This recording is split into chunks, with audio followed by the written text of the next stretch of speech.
Moxley. It's the rope, the discus, lariat. The huge suplex.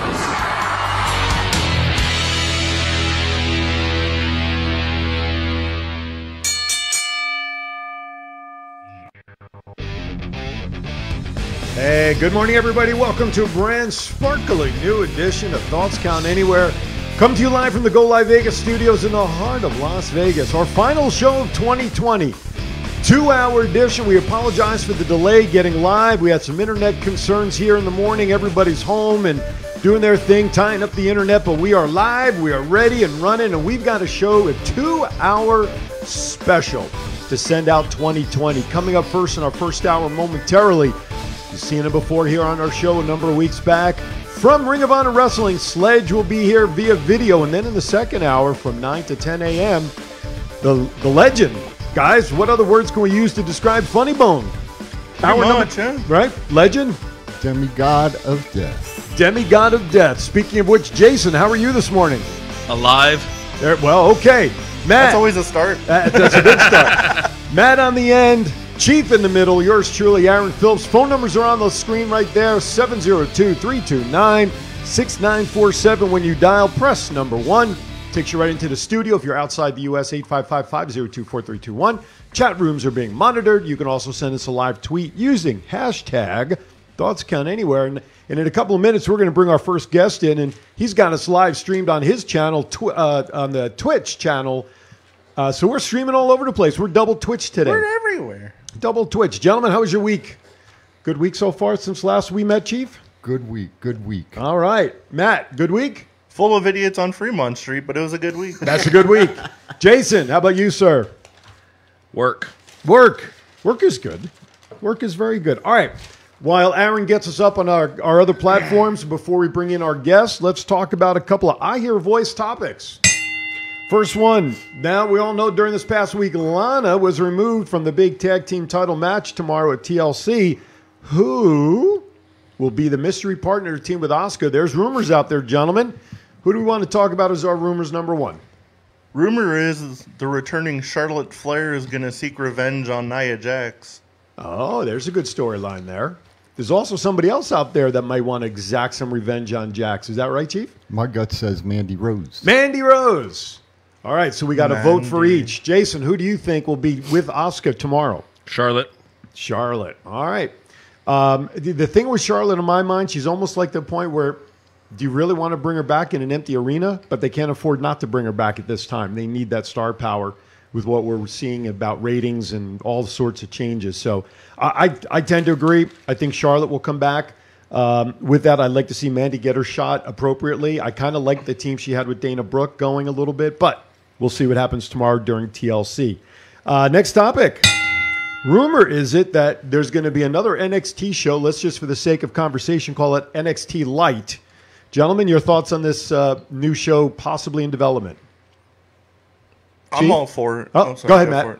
I was just... No, go ahead, Matt. I'm all for it. They said it might be like the NXT of NXT, so like all the lower guys and girls will have a chance to get like television exposure. And if it's anything like Triple H has done in the past, should be a good show. And there's so much talent in NXT that doesn't get a chance on the show. Hopefully they can do something really cool with it. So what are they going to do? Make more belts? Well, I don't know what they're going to do if it's like the minor leagues of NXT. Is there going to be like a minor league NXT champion, women's champion? Got like half an X. Half an X. Well, I read this morning, though, Triple H is actually delegating this show to some other people to kind of give them the ball to run with it. Right, Chief? One of the articles I read was that they've brought in a former writer from ROH who's going to do the main storylines of the show. And I just want to comment we have a lot of good quality independent Aaron, turn it down. Independent wrestlers in NXT now that have come in and need the time. You can only do so much in a 2-hour show. To me, I'd rather see a 3-hour NXT and a 2-hour Raw. That's just my opinion. I agree. Raw needs a grown-up. No kidding. Thank you. I agree with the reduction of Raw back to 2 hours. I think 2 hours is more than enough of each of the main shows. I don't know. There if ain't 3 no hours. show that needs to be 3 Right, hours exactly. long. Exactly. Except for maybe a Breaking Bad or a Dexter. I can put up with that. But about- a wrestling show for 3 hours? Maybe the Sammy Awards. The Sammy Awards. I could deal with that.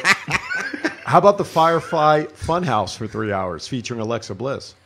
I can Alexa deal with Bliss that. is on my TV for 3 hours. I can and deal with that. I can deal with that. I didn't think you guys, although she's on vacation with her newly wedded, newly engaged boyfriend.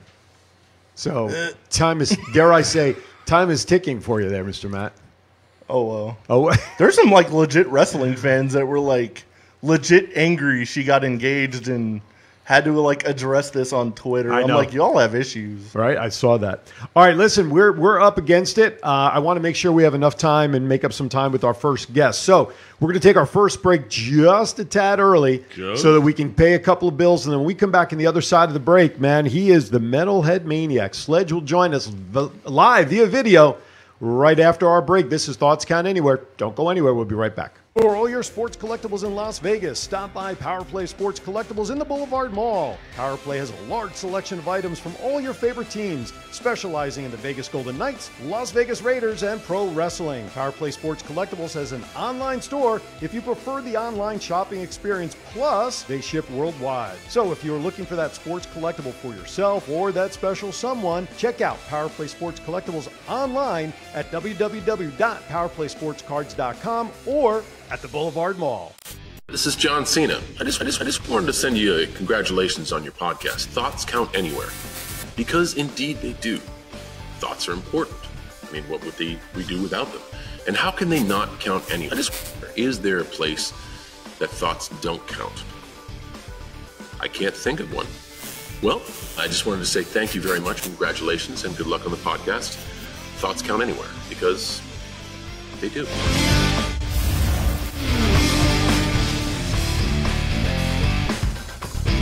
All right, welcome back to Thoughts Count Anywhere. Matt, Chief, Jason, Aaron, myself, Aaron E. on the board, and you, we thank you for tuning in. 702-329-6947 is our phone number. Press option number 1. We'll bring you right into the studio. You're going to want to dial if you have any questions. Our first guest is a returning guest, which means he didn't have a whole lot to do, or we just really want to have a guy who's really good come back. You recognize him from Ring of Honor Wrestling. He is the Metalhead Maniac. Please welcome a returning Sledge to Thoughts Count Anywhere. Good morning, Sledge. How are you, sir? Hang on. Hold on. I got to hang on. Am I stretching? We're good? All right, Sledge, how are you, sir? Yes, sir. We are live. We are live on the... I always tend to get a little fast on the switch before Aaron pushes the right buttons to get our video guests in, so that's on me. How are you this morning?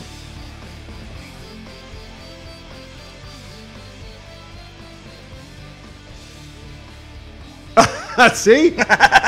It's always easy when you ask somebody who's got an empty calendar for a day or for at least for a couple hours. So listen, we appreciate it. The good thing is you're here on the West Coast with us. I guess that's a good thing. Well, it's still early. If you had been on the East Coast or something, it would have been like noontime by now. Wouldn't it be as bad? But we thank you for getting up early with us. Now, when you were with us in studio last time, obviously we talked about your wrestling history and things like that, but you touched on something that really touched all of us here in studio that day, and that was your backstory and the motivation. And we all felt, given the holiday season being what it is now, and we know depression goes up, suicide rates go up, not to mention adding all that with the quarantine and COVID, et cetera, et cetera. We wanted to bring you back to really kind of share your experience and how you went from where you were really not too long ago in the span of time to the great place you are now. So would you mind just spending a few minutes with a little bit of your backstory to remind our fans? Yeah. I'm a recovering addict. I have 6.5 years, clean and sober now. Congrats. Thank you. I appreciate that, man. And I originally started battling depression right when my father passed when about 12 years old. He passed from viral and bilateral pneumonia. And then my family, he was like the glue that held my family together, and my family kind of split two different ways. After that, it was like a big battle with like money and all this other stuff. So, and then my biological mother fell into a depression.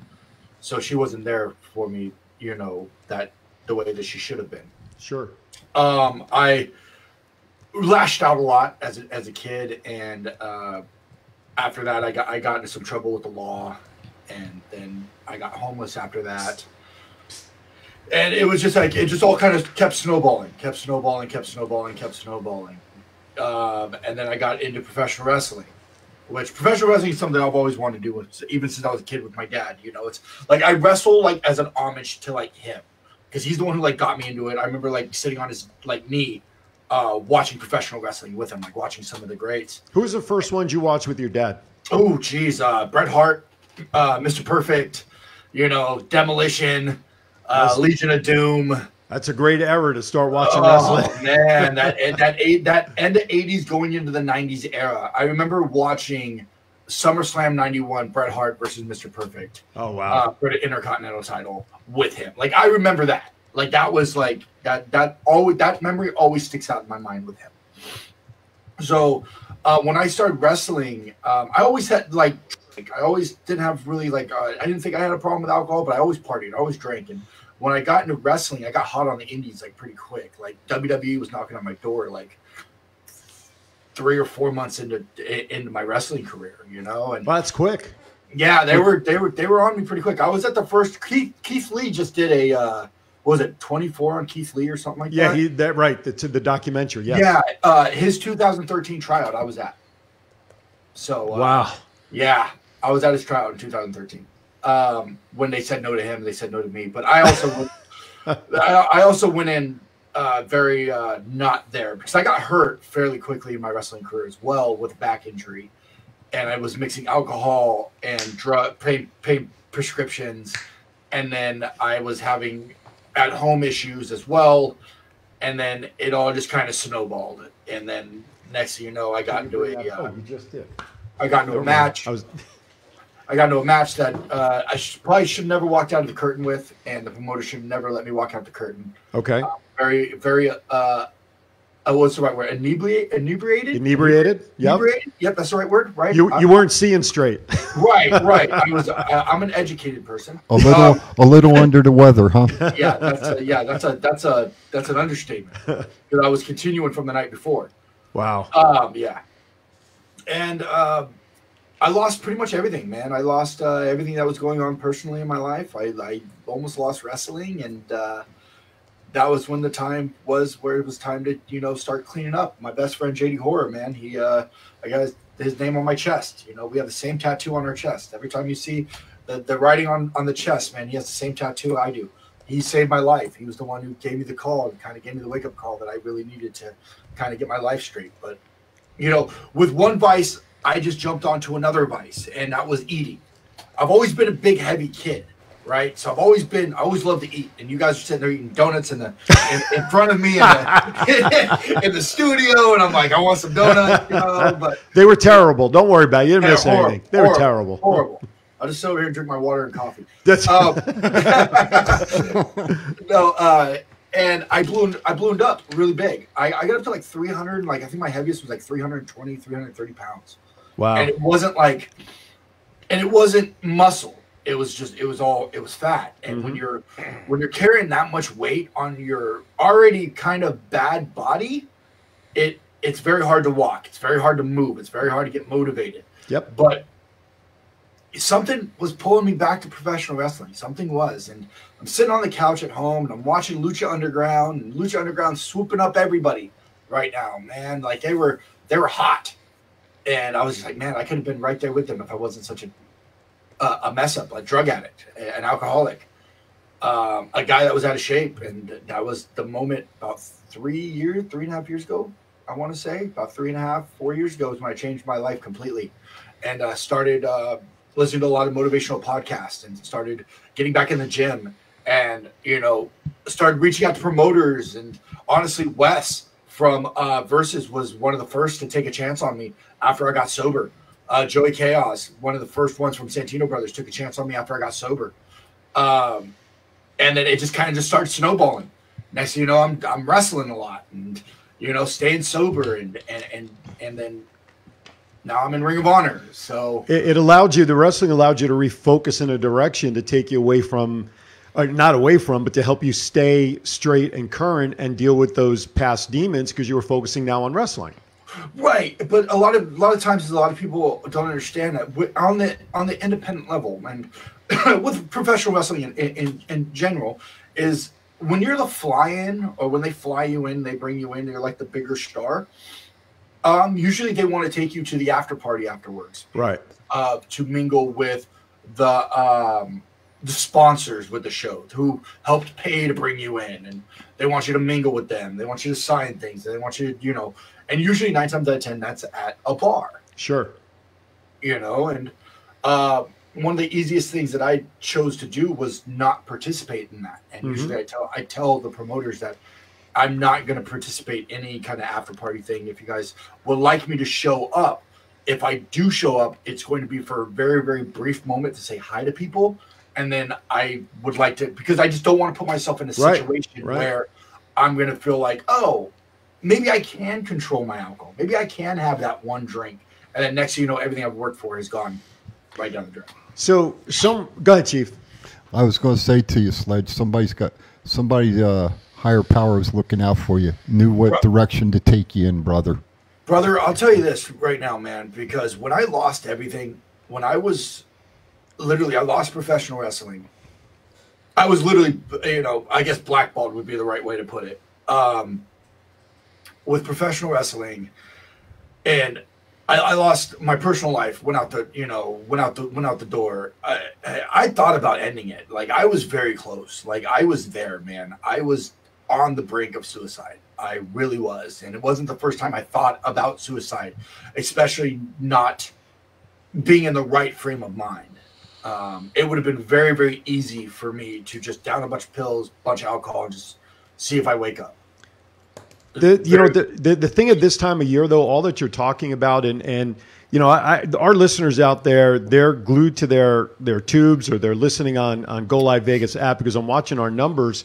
The thing is that when we see the persona in a ring, like the one we have up behind you when you're in an ROH ring or doing your thing or whatever, as did all the performers, that's your stage to do your thing. And we forget as fans that you are a person behind what we see in that ring. So you're talking about things that every Tom, Dick, and Jane in let's just say normal non-wrestling life deals with day in and day out. And then there's additional circumstances under one person's roof that exasperates those conditions and don't have the outlet that you were fortunate enough to be able to go into, and that is going back into your wrestling with such focus and having clear mind to make the decisions to tell the promoters, I can't go to the bar. I'll be there for 5 minutes, but I'm not, all that stuff. But you're a person behind, what we see in the ring, and you're dealing with things that everyday, normal, non-professional wrestling your fans deal with on a day in and day out basis.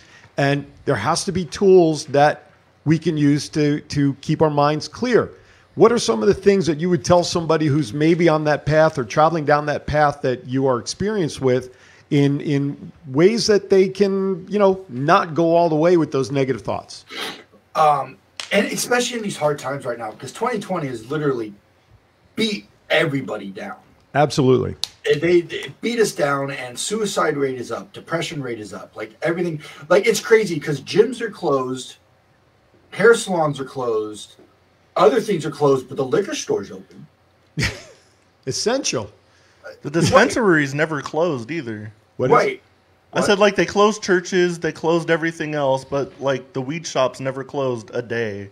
This whole thing, which makes no sense. It doesn't make sense any way, shape, and form. And I'm not going to get political because I'm not a political person, but alcohol sales are like skyrocketed. They're like the highest that they've ever been right now.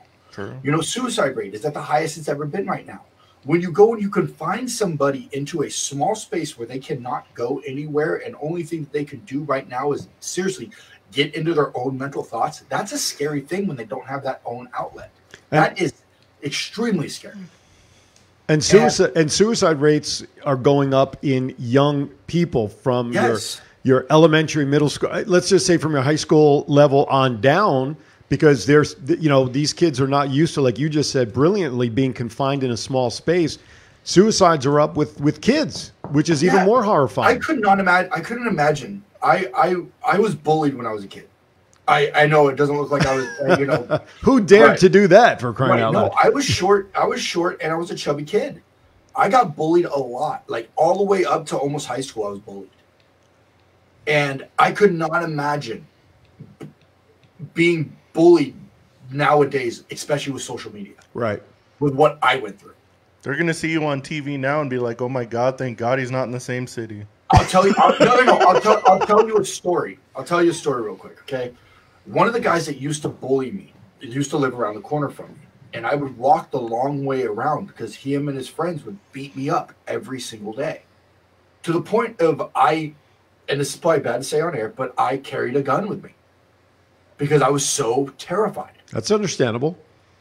And it wasn't like it was a BB gun. It wasn't like it was a BB gun. Right. But I was so terrified that they were going to beat me up every single day. Like I would hide from these guys. He hit me up on Facebook the other day. Oh. He decided to slide into my DMs about a week and a half ago. And he goes, "Dude, I can't believe what you're doing. This is amazing. Like you are like, dude, it's crazy. Like you're on national television. Like this is like, I would have never thought, like, this is so cool." And like I'm thinking to myself, I was like, "Look, dude, the reason why I look the way I look is because of guys like you. Right. Because you bullied the living hell out of me. Now, am I going to tell him that? No. Am I going to give him the gratification for making me who I am today? Hell no. I happily ignored the message.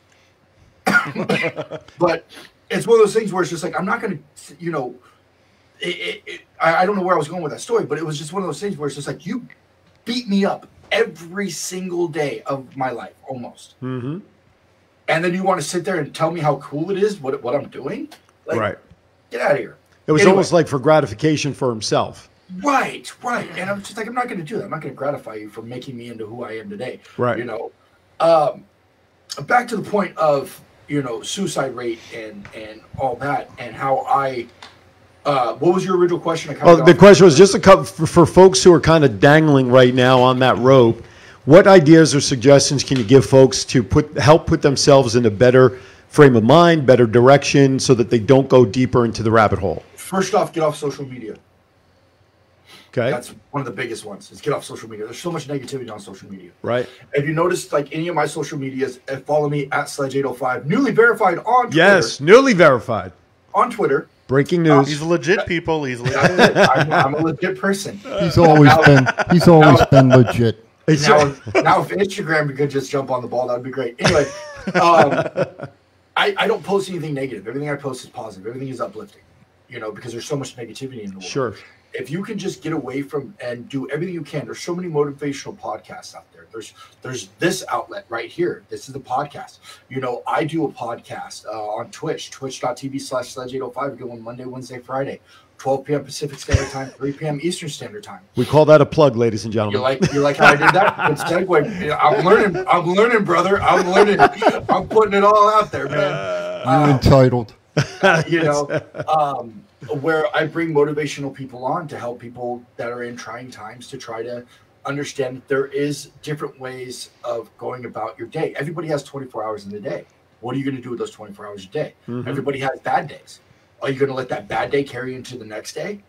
Or are you going to wake up and go, okay, that day's done. What am I going to do today to better myself? And if, making vision boards, setting goals, that's a big one right now. Mm-hmm. Because everybody claims it. Maybe getting in shape, getting in better shape. You might ask me, well, Sledge, how do you do that? The gyms are closed. You don't need a gym to get into better shape. Right. 90% of getting in better shape is what you put in your body. Mm-hmm. So if you want to lose weight, go and instead of getting a bunch of junk food, go on, grocery, whatever, however they deliver groceries nowadays. Right. Go to the grocery store and change your diet. A lot of people say they don't have time. Everybody has time in the world now.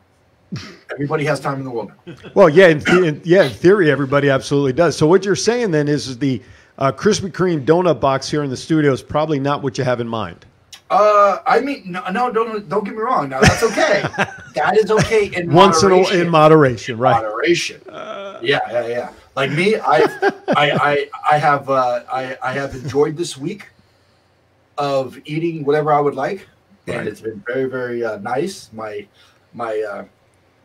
I go back to my diet on Monday, so because I have some other things coming up that I need to get ready for. Sure. But yes, I have definitely enjoyed this week of eating pizza and chips and salsa and you name it, I've eaten it. So it's moderation though is your key word there, as you mentioned.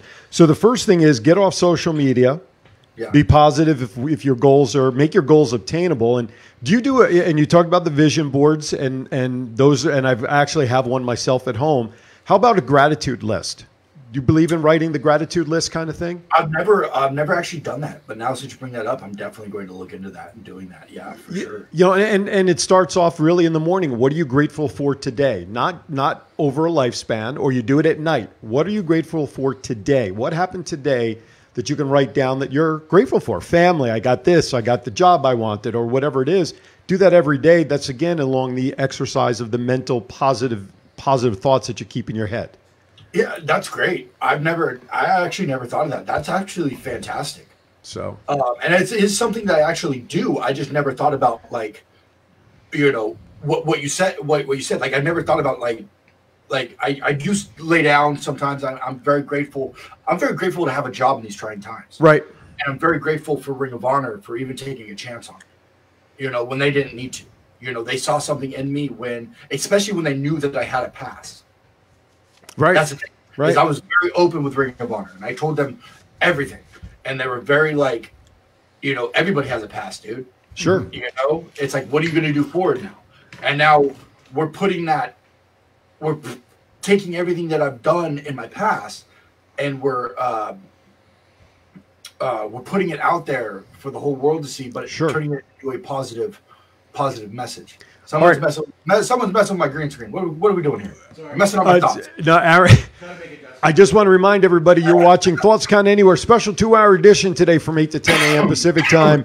The boys are here. We're all over GoLive.Vegas. We're on Facebook. We're on Twitter. We're also being simulcast on Twitch. We're up on the GoLive feed, but we're also up through Sledge's Twitch feed. So I want to say hello to all of Sledge's fans out there watching the show currently right now on Twitch. 702-329-6947. No matter where you're listening to us, if you're inside the U.S., dial that number, 702-329-6947. Press option 1 to come into the studio to say hi to Sledge. Come say hi to me. Come on in, say hello. Absolutely. And so we're sharing Sledge's story for motivational purposes at this time of year, where we know people go through a lot of anguish at this time with the holidays and everything that's been going on in the world, can do some crazy things to people's minds and thoughts. So we're talking about some ways and suggestions to kind of stay positive directionally, mindset and otherwise. I think Joe Rogan, I'm sorry, I don't mean to cut you off. No, you're good. Go ahead.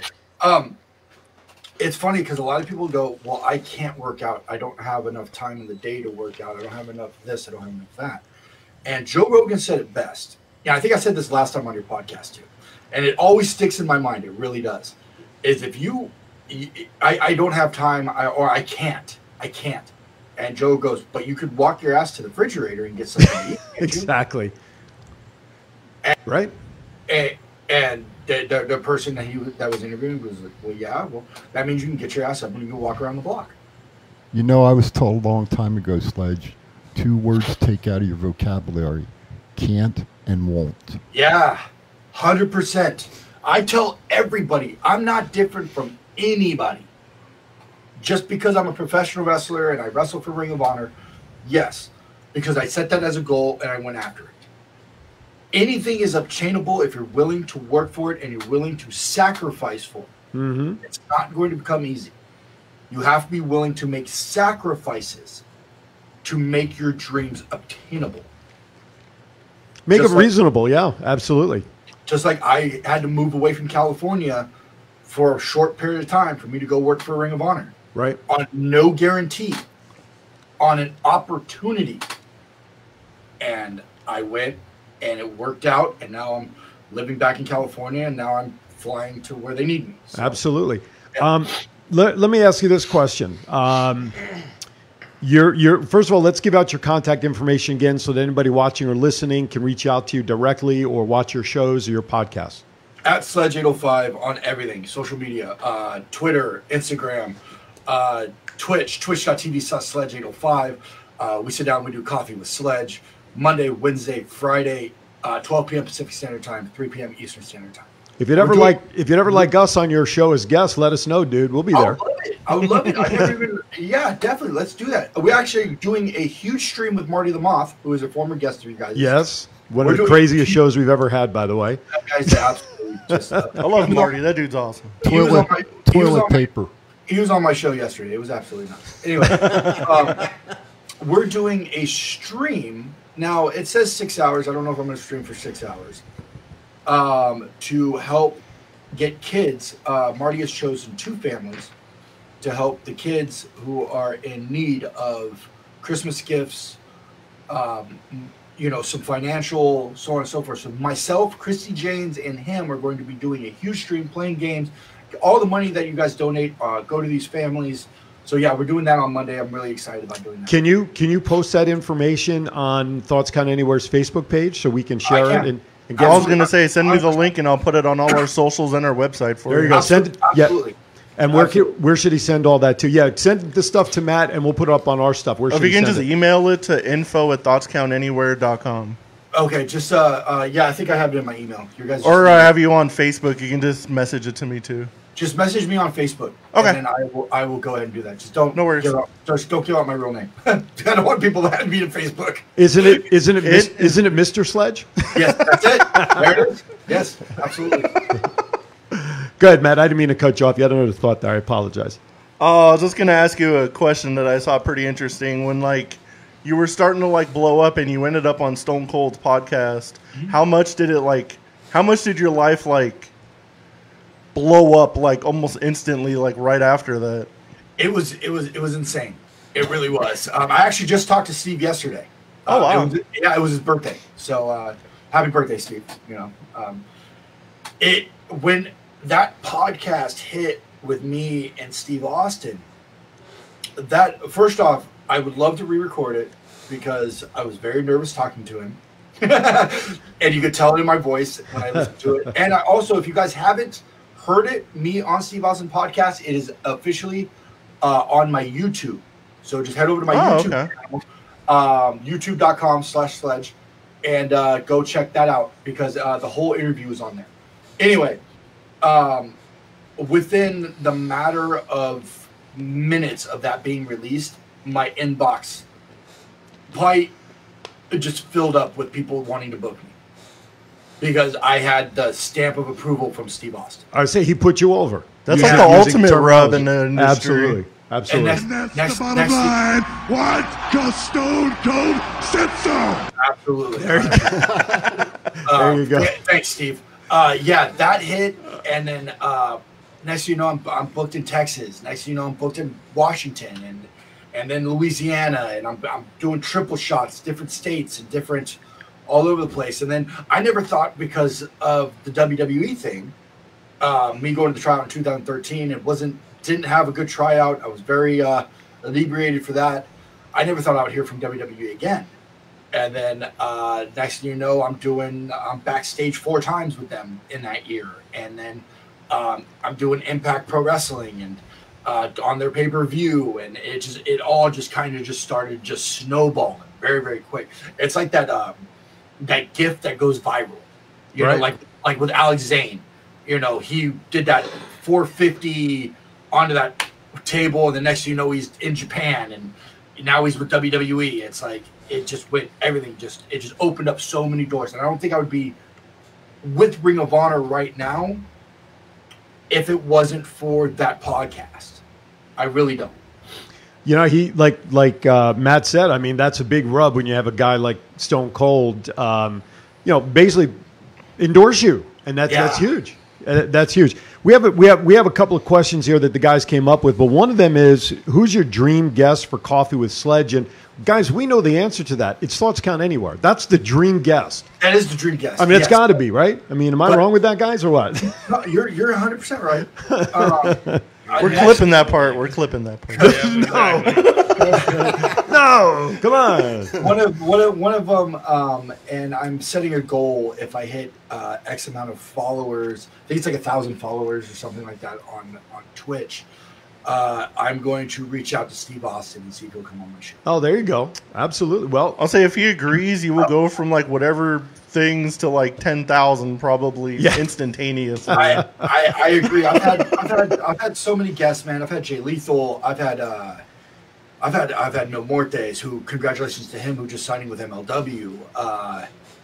Geez, man, who else have I? I've had Angelina Love. I've had, man, you kind of name them, especially on like the Ring of Honor roster. I've definitely had them on my show. Right on.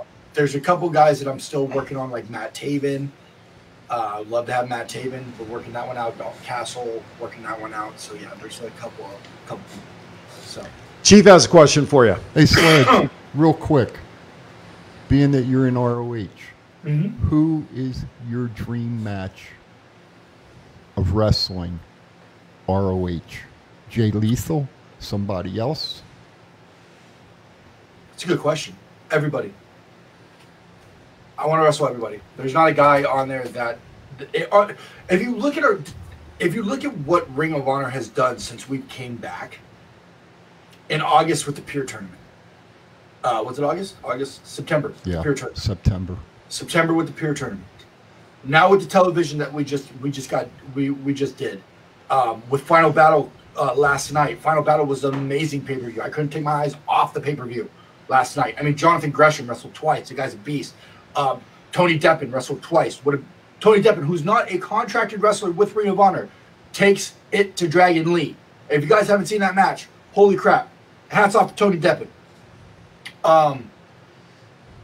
There's not a guy on that roster right now that I would not go in there and tear up the house down with, let alone even want to I just want to wrestle everybody.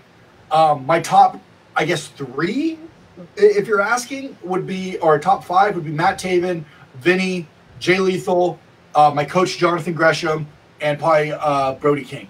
I think me and Brody would just wow. And Shane Taylor. Those, I mean, any of the big guys, Roosh, Dragon, you name them, man. Like, we would just beat the holy hell out of each other, and probably, probably do it a couple more times down the road. So you missed my favorite guy though, Cheeseburger. Burger, I love Burger. I love Burger. Burger's awesome. We're talking about a character, not the food, right? I love both. Burger is from my hometown in Jersey. Okay? Yeah. He's from Trenton. I'm sorry. That's okay. You're from North Jersey, so I'll give you the exception. Okay. I'll just call it right now. Sledge is going to be ROH World Champion in 2021. You know what? That's not a bad prediction for 2021. No pressure, though. I think none whatsoever. You said Shade was going to be like the guy in 2021. It's going to be Sledge. I think we'll give the stamp of approval from out here in Vegas. I appreciate that. There you go. If my first championship that I want to win would probably be the Ring of Honor Television Championship. Would probably be the first one I want to win. Hopefully crowds are allowed back in and it happens at Samstown.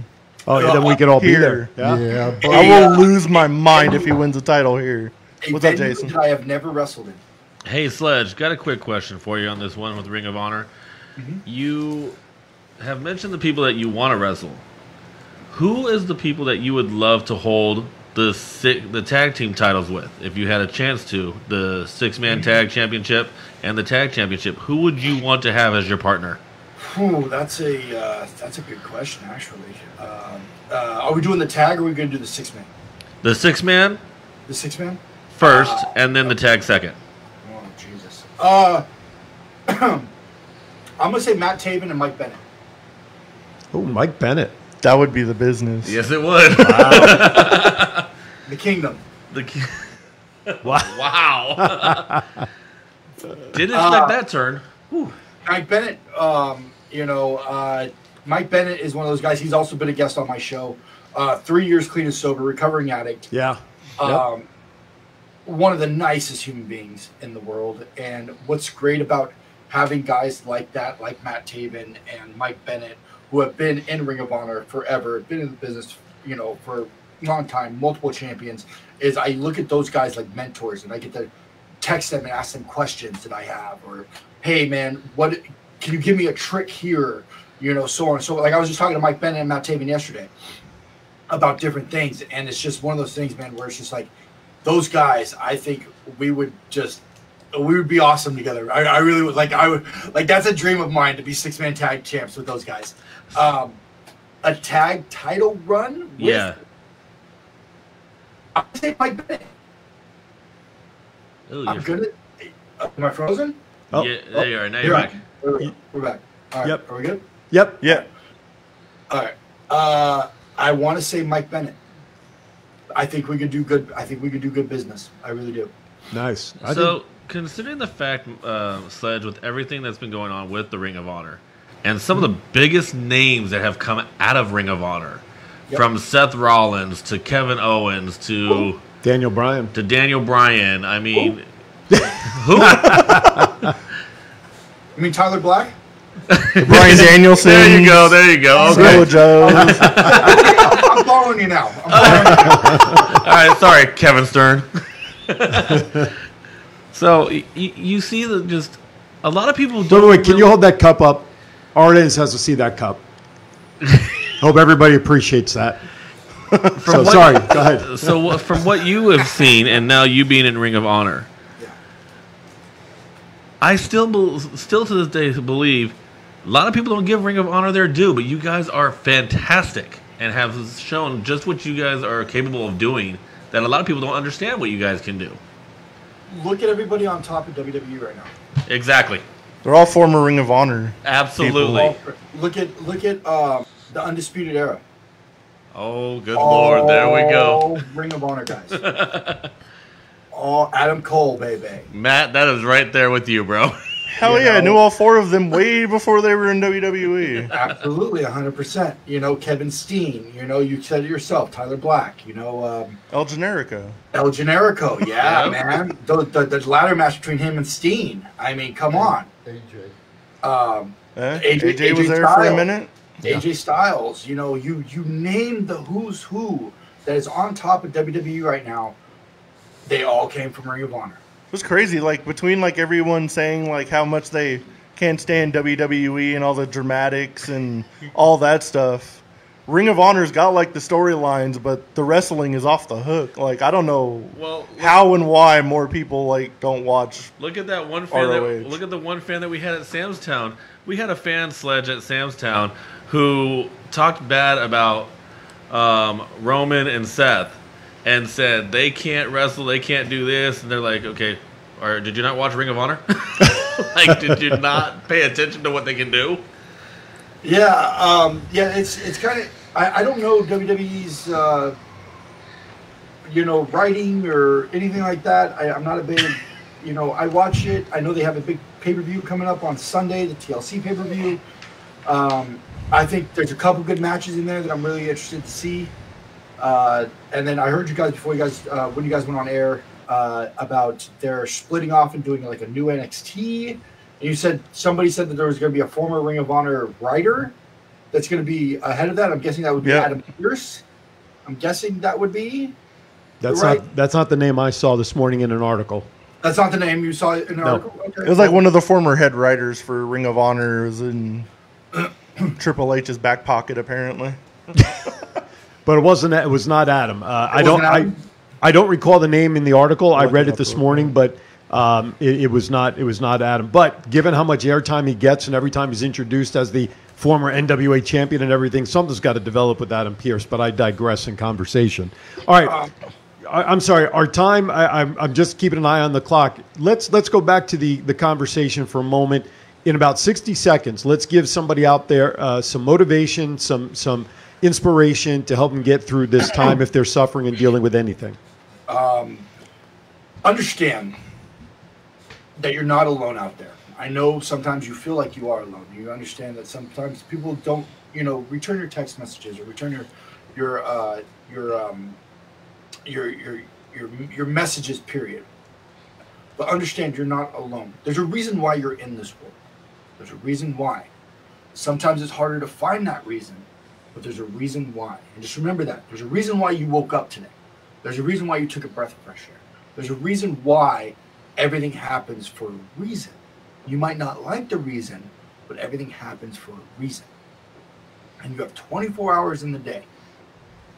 Are you going to sit there and stew about what happened yesterday, or are you going to wake up today, be grateful for taking that breath of fresh air, and go out there and completely kill it? Because the minute you start thinking that way, the minute your life is going to change. I guarantee you. The minute you start bringing more positive and get rid of the negative, and yes, sometimes that means getting rid of some friends that are negative. That happens. You are going to be a lot better of a person, and you're going to start thinking a lot more clearly, and the next thing you know, everything's going to start falling into place. Guaranteed. Right on. Well said. My brother, I got one thing for you. I did this. Just one. I did this with another wrestler a couple years ago. I gave him something that he carries in his pocket every day. When I see you, I'm going to give you my 10-year chip. Oh, wow. So you can strive. Wow. You carry that in your pocket when you go to those after parties, and you just think about it. I appreciate. I can't. Man, that's an honor. It really is. I was hoping he would have said a $10 bill personally, but you know, the 10-year chip. I mean, I'll take a $10 bill. I mean, no, of course, no. Well, maybe I'll throw the $10 bill at you too. You know. Hey, I'm working. That shit's a lot more than $10. Right, brother. Hey, if he gives you the 10, remember who your manager was to get that 10. Okay. Damn it! Now I got to give you half. No, just $1's fine. Just $1. Okay. That's fine. That's fine. I don't have to be greedy. I am cheap. You're only worth 50 cents. Love you, my brother. All right, listen, too, man. Sledge, we thank you so much for spending time with us this morning, getting up early. We greatly appreciate it. Again, you can't not find Sledge on social media anywhere. He's all over the place. He's got a podcast 3 times a week. Ring of Honor, check him out. For me, I'm so grateful to have had the opportunity to meet you when you were in town a couple of weeks back, and now to have an opportunity to chat with you again. I mean, we chat a little bit on Facebook, but this is great that we're able to sort of peel back the curtain on the person who is Sledge outside of the ring.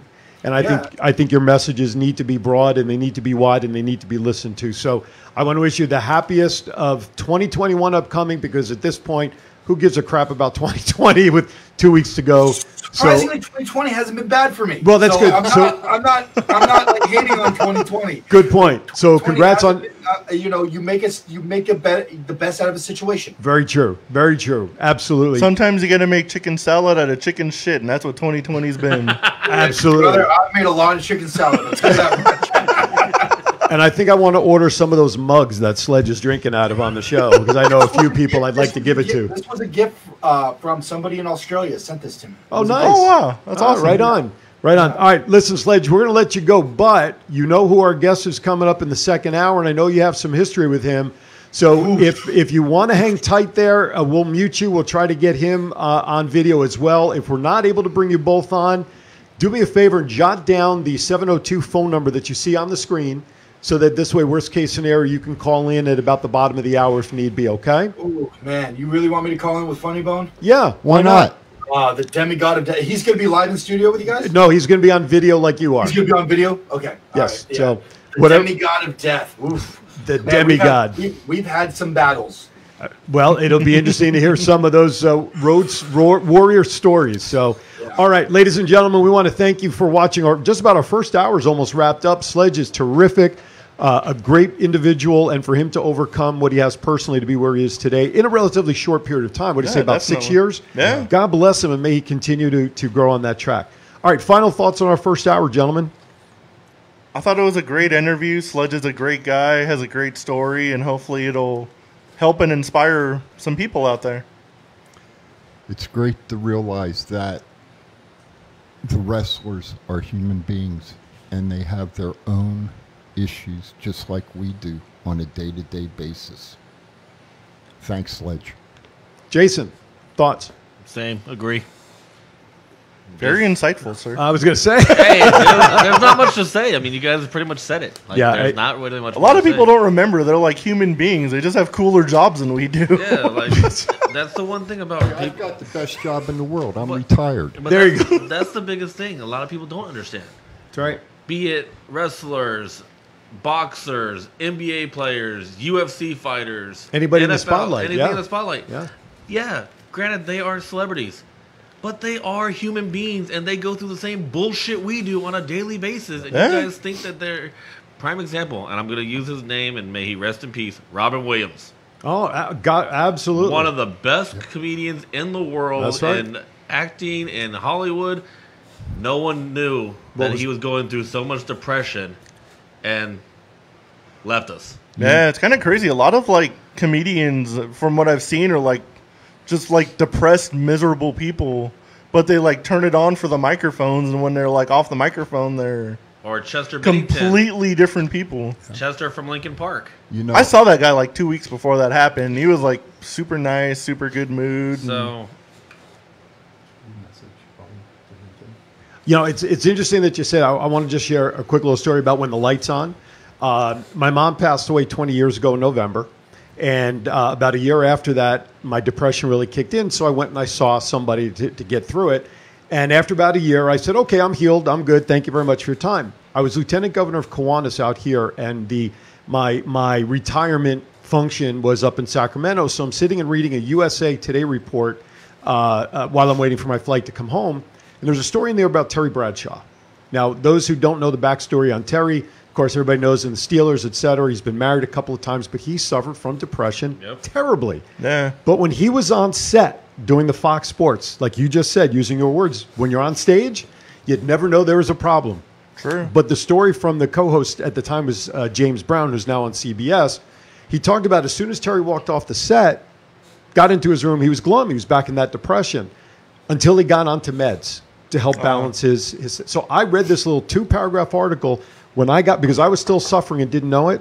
And when I got home, I immediately called my doctor for a referral to get some additional support, all because of that article. And I messaged Terry and I told him how much he really saved me. That's because here's someone who's in the spotlight dealing with things that everyday people deal with and what was going on in his life. So just please, before anything drastic happens, reach out to somebody to talk to. That's the key thing. All right, we have a couple of minutes. We're going to step aside for probably a little stretch of a break to give us an opportunity to reshuffle the deck, get ready for Funnybone, and ready to rock and roll into hour 2, where we hope to also preview TLC. We have some birthdays to talk about and all sorts of other stuff. Thank you for watching hour number 2. Hour number 1. I'm ahead an hour. Were you going to say something? we are on the Pacific Coast time, aren't we? Yes, we are. Okay. Yes, we are. I thought so. I don't know. I just lost an hour somewhere in there. Don't go anywhere. We'll be back shortly with hour number 2 at the top of the hour. Thank you for watching hour number 2 with Funnybone up next. For all your sports collectibles in Las Vegas, stop by Power Play Sports Collectibles in the Boulevard Mall. Power Play has a large selection of items from all your favorite teams, specializing in the Vegas Golden Knights, Las Vegas Raiders, and pro wrestling. Power Play Sports Collectibles has an online store if you prefer the online shopping experience, plus they ship worldwide. So if you're looking for that sports collectible for yourself or that special someone, check out Power Play Sports Collectibles online at www.powerplaysportscards.com or at the Boulevard Mall. Are you looking for someone to provide training to your sales staff? Do you need a motivational speaker about how to handle change? Do you have an upcoming event that needs an MC to handle those responsibilities? Well, look no further than longtime Las Vegas radio personality Aaron Phillips. I am local to Las Vegas and I can blend my talents with any audience. For more information, please visit www.aaronphillipsvoice.com and book me for your next event or training needs.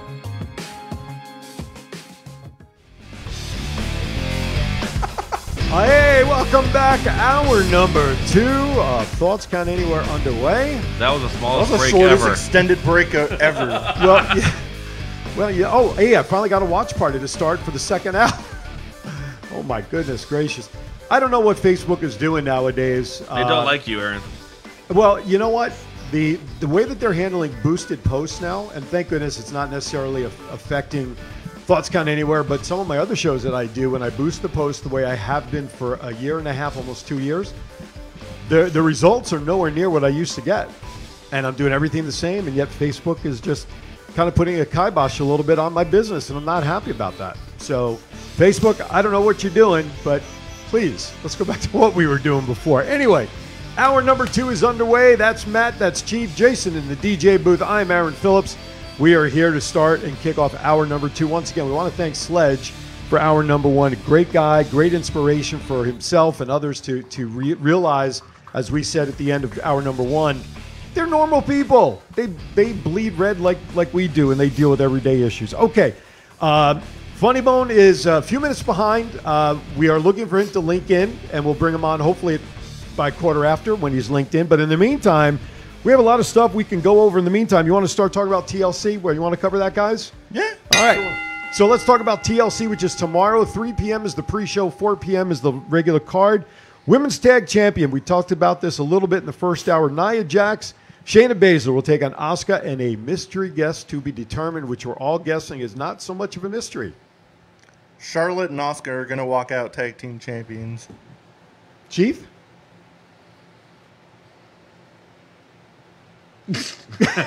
Wow. We're part of an audio podcast. I say, that was good. Thank you for watching, ladies and gentlemen. We can't do any better than that. No comment. Well, the first hour, to remind everybody, you did say Mandy, so you think Mandy will be coming out. I do. I think it's going to be Asuka and Mandy. Myself. Okay. Will they win? If it's Mandy? Yes. Okay.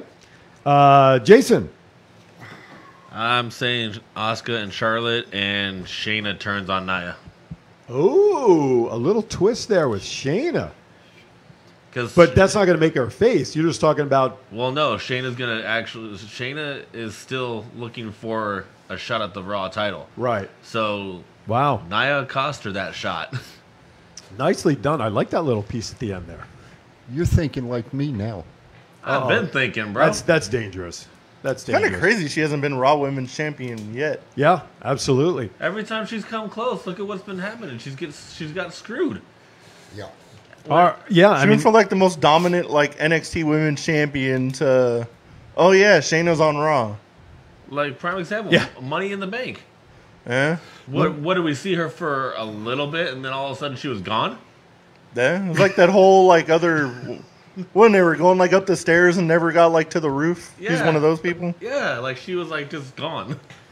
All right, so we're all in belief that Asuka and some quote-unquote mystery partner will actually win the tag titles tomorrow. All right, next match.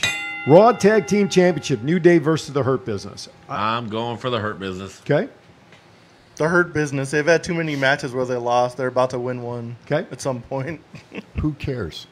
You know, that's kind of what I was thinking because I am not invested at all in the Hurt Business. They do nothing for me. You know, so in a way, I agree with you. Who cares? That it's not.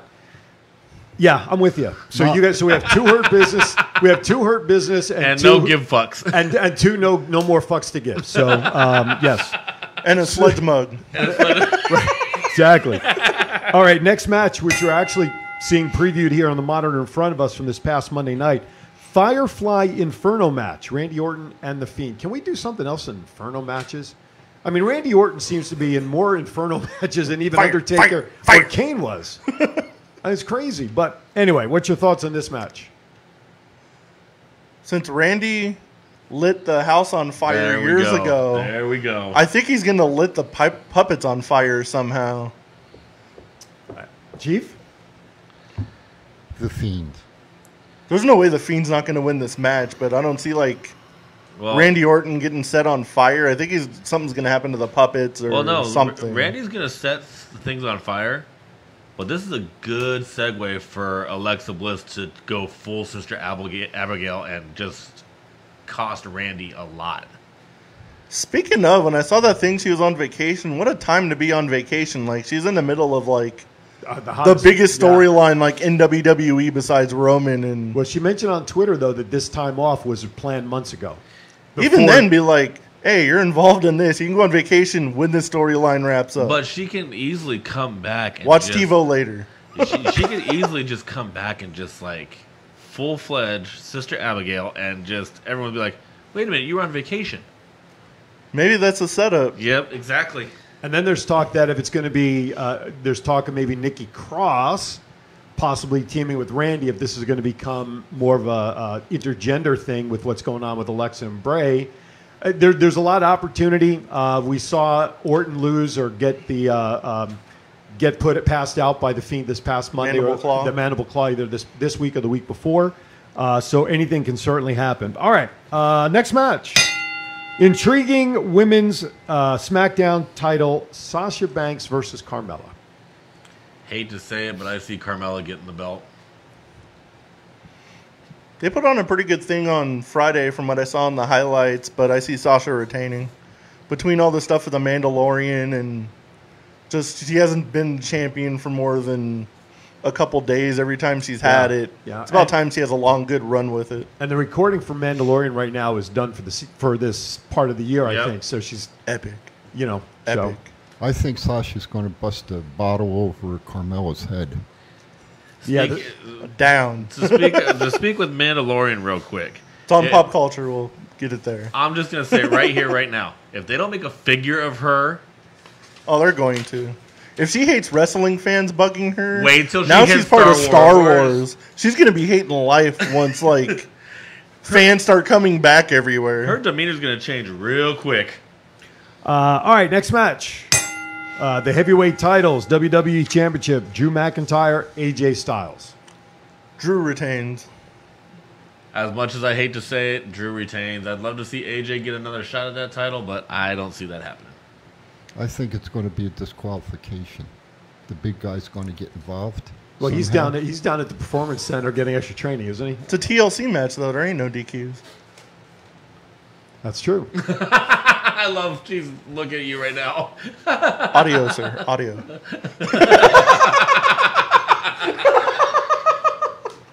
I can't say what I was thinking. No, you can say whatever you want. You can say anything you want, sir. No.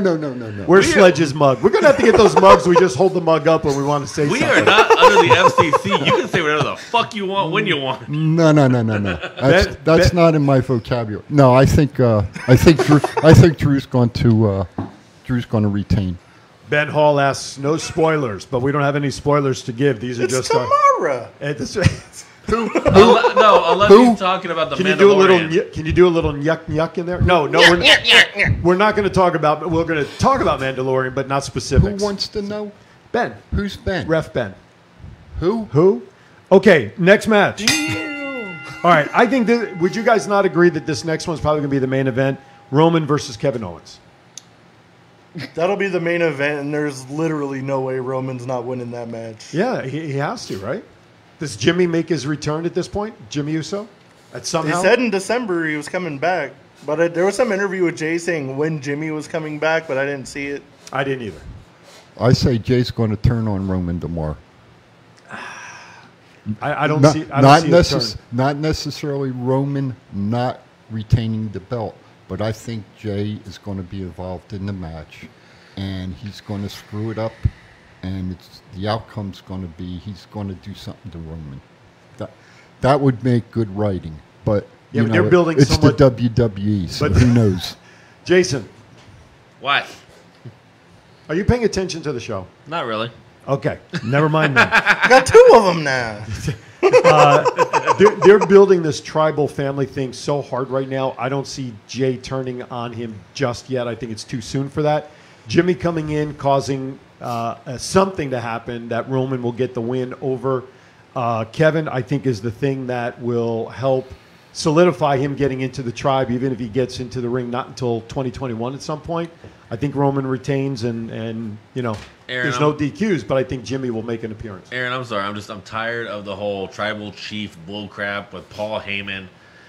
It's the same exact thing with Brock Lesnar. Paul Heyman runs his damn mouth. Paul Heyman puts his foot in it. And I'm tired of seeing Paul Heyman. Roman is good without anybody near him. He doesn't need to have someone next to him. Can I ask the question? You can ask what you like. What is the best storyline on WWE right now? Roman. Do you really think so? Yeah. Or is it this guy that we're looking at on the screen? Roman and Bray Wyatt are like the two best things in WWE. Yeah, but I would put Roman first, though. I would put Bray for the simple fact. And here's the second follow-up question. How much creativity is he allowed to have in his character and what goes on a weekly basis? Oh, totally agree. He's in total control, isn't he? Bray has full access to his character, and he has said it to both me and Matt on numerous personal occasions where he has said, if you think you've seen this, he goes, I'm not done. He goes, you will see more.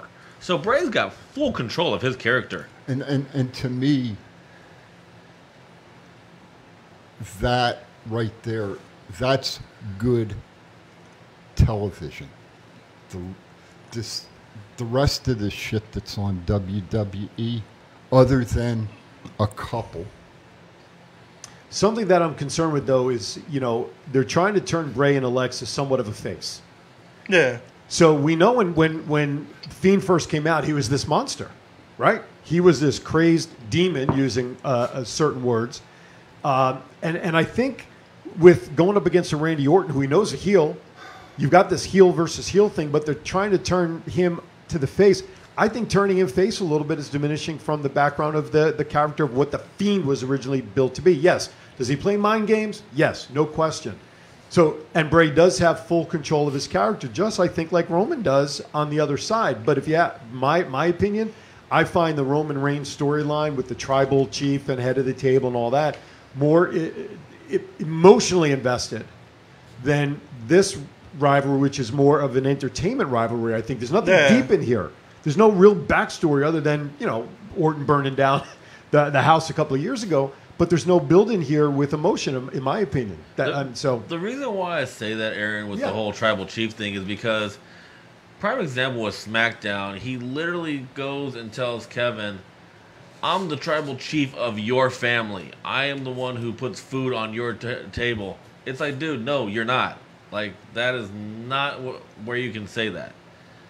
Kevin puts food on the table for his family. Yeah.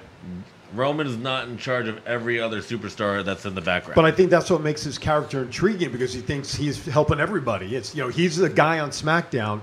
He's must watch, and because everybody's eyes are glued to SmackDown, anybody who appears on SmackDown is getting his rub as the tribal chief. I understand what you're saying; makes perfect sense. That's kind of the way I see it. I agree with what you said. Like Bray Wyatt's more of like the entertainment storyline, like if you like the movie storylines, kind of like the horror movie, the crazy guy. It's more like that realm, but Roman Reigns, you can get like, it's more realistic based, like family related. You can get behind like stuff like that. And what happened with The Rock on Talking Smack? Because I didn't see it. Did he address the Roman thing at all? I did not see the interview as of yet. So if anybody who saw that, what's that? Brandy, we are actually working on Funnybone. We're having some technical issues. Trying to get him online, so we are currently working on that behind the scenes. So bear with us as we try to get Funny on the line. All right, what I'd like to do is let's step aside for an early break. Hold on, we're getting Chief is communicating with him right now. Okay, we're going to take a break. We're going to communicate with Funnybone, and hopefully by the time we come back from break, we'll have him on the line with us. We'll be back right after this.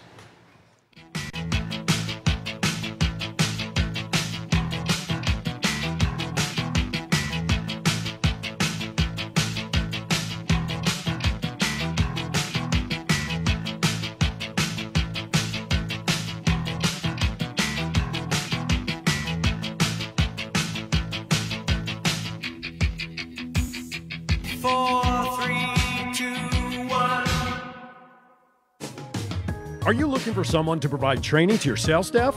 Do you need a motivational speaker about how to handle change? Do you have an upcoming event that needs an MC to handle those responsibilities? Well, look no further than longtime Las Vegas radio personality Aaron Phillips. I am local to Las Vegas, and I can blend my talents with any audience. For more information, please visit www.aaronphillipsvoice.com and book me for your next event or training needs. This is John Cena. I just wanted to send you a congratulations on your podcast. Thoughts count anywhere. Because indeed they do. Thoughts are important. I mean, what would we do without them? And how can they not count anywhere? Is there a place that thoughts don't count? I can't think of one. Well, I just wanted to say thank you very much, congratulations, and good luck on the podcast. Thoughts count anywhere, because they do.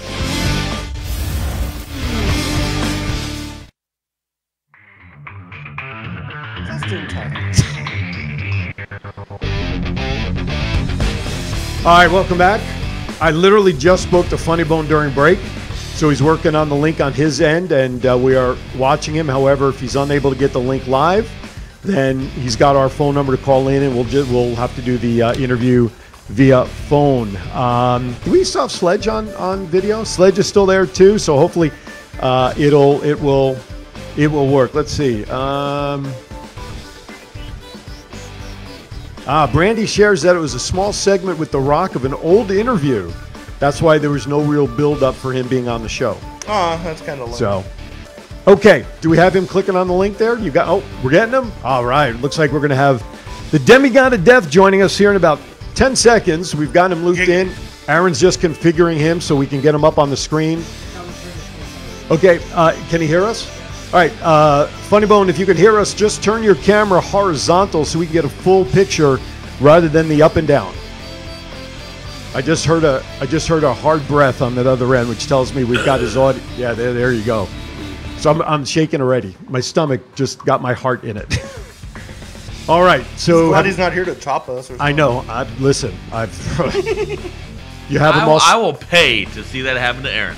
I will pay to see it. I'll double the pay to see it happen to you. I'll take it. I'll pitch in. Great. All right, do we have him up, ready to go? All right, so this time, without further ado, it is time to bring in the Demigod of Death, simply known as Funnybone. Your Demigod of Death.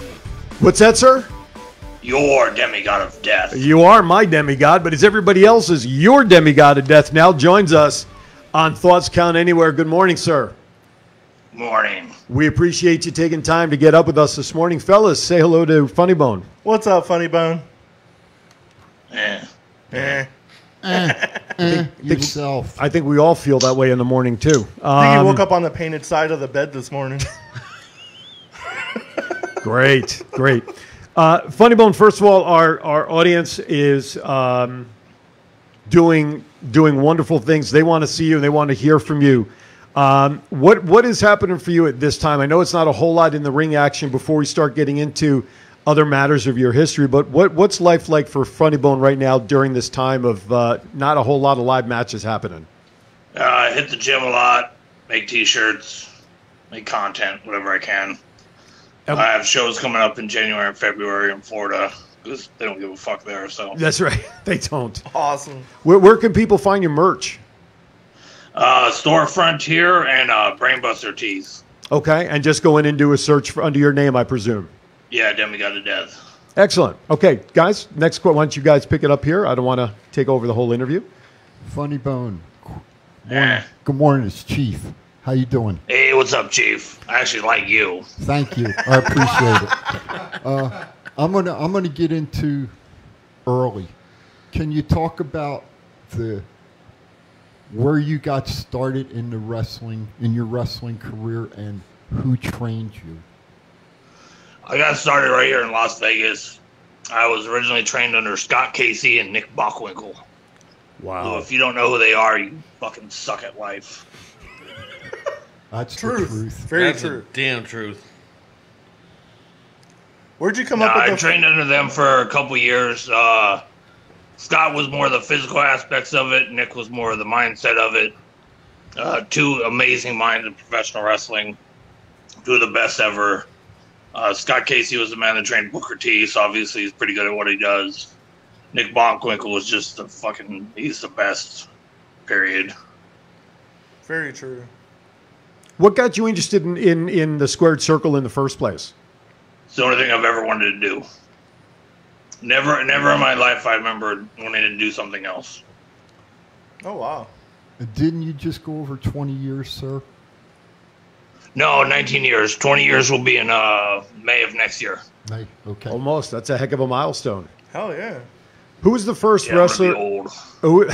Who was the first wrestler you ever saw perform? First wrestler I saw perform live is actually Mick Foley versus Sabu. Silver Nugget in Las Vegas. Wow. Oh, wow. What? No wonder why they had a couple matches there. One of them they lost the venue because they're out there wrestling on blackjack machines and shit. Wow. Listen, we have a guest that would like to pop on the screen and say hello to you. He was with us in our first hour, who, when we mentioned that you were going to join us here, he wanted to say hello and maybe share some stories with you. Let's welcome back this from is our. For him. Just so you know. So obviously we have Sledge back on with us. So we've got you guys on the screen. What's up, Rome? Yay, fucking me. Yay, me too as well. Yeah, 100%. Yeah, still drinking those Red Bulls like they're going out of style, huh? Fuck you. I think you're looking good though, bro. Man, fuck, dude, you look jacked. Man, at least one of us is. You don't need me to take my jacket off, brother. You already know that the guns are there. All right. Like a tattoo or what? Oh, jeez. Here we go. Nothing changes with you. Nothing. No, changes. why would you think that? I know. That's a good point. That's a good point, man. That's good, though. I think at this point, I'd like to ask those of us here in the studio, we're just going to sit back, and I think we're going to give the last 40 minutes to you two. Let them go at it. No, I'm going to say... You don't want that. Oh, yes, we do want that. Yeah. I'm going to say one thing about both of these fellas. I know both of them personally, and they're two of the greatest and nicest guys I've ever seen. Even though you're in character, Bone, I'm sorry, I got to say it. I love both of you. Hey, I'm fucking friendly. What do you mean? What are you talking about? He's a friendly motherfucker. I'm polite. I say please and thank you and all that other bullshit. Yeah, well, I'll never take your chop. That's for damn sure. I will. No, I would never give you a chop because that would be the last thing you ever do in your life. Thank you. I'll take it. Our Jason, who's here in our DJ booth, he's willing to take a chop from you next time you're in town. I think we want to do that. So you're as dumb as you look. Got it. I highly suggest not to. We're clipping that one too. All right. I've taken a number amount of those damn things, and every time he chops me, my heart skips a beat. I swear it does. So what's been what's your most memorable match together, or your memorable story together while traveling, or whatever? Share a story with us. Oh shit! No, I got this one. Sledge, shut the fuck up. So we were doing a show in NorCal somewhere, some fucking little desert town. For some reason, they hit my music first, like I'm not the fucking man of it. I come out, I do my thing. This hole's getting all hyped up in the back. He walks through the curtain, slips, falls right on his ass. Yes, I did. I grabbed the microphone. I'm like, no, dumbass, we're not ruining my fucking match like that. Go to the back and do it again. Everybody pretend like he didn't just fall on his fucking ass. Oh my god. So we went in the back, we hit his music again, and he came out and he didn't fall on his ass and make himself look like an idiot. No. Here's what happened. Right? So I slipped and fall because you came out and you spit water, and I slipped and fall on the linoleum floor, and you were supposed to come out second. If you want to pretend it's water, that's fine with me too. Whatever. Anyway, you were supposed to come out second. So what happened? I'm supposed to come out second. Especially between the two of us, yes. Oh my god, just talk for a minute. So you say, let's do it again. And I go, okay, so I walk back, then you walk back, I go out first, then you came out second. Yeah, because that's what it should be. And I gotta fix everybody's fucking botches. And then we went and tore the house down. Yeah. Funnybone, I have a question in our chat room from Jeff Bronk, one of our loyal listeners. He would like to know, what is the worst injury you ever suffered, and how did it happen? Oh, fuck, that's a long list, guys. My collarbone's still broken. How about that one? Wow. I can fucking wiggle it. Oh, jeez. And how did that happen? There's a wrestler, Jody something or other. He's a dumbass. It's on YouTube.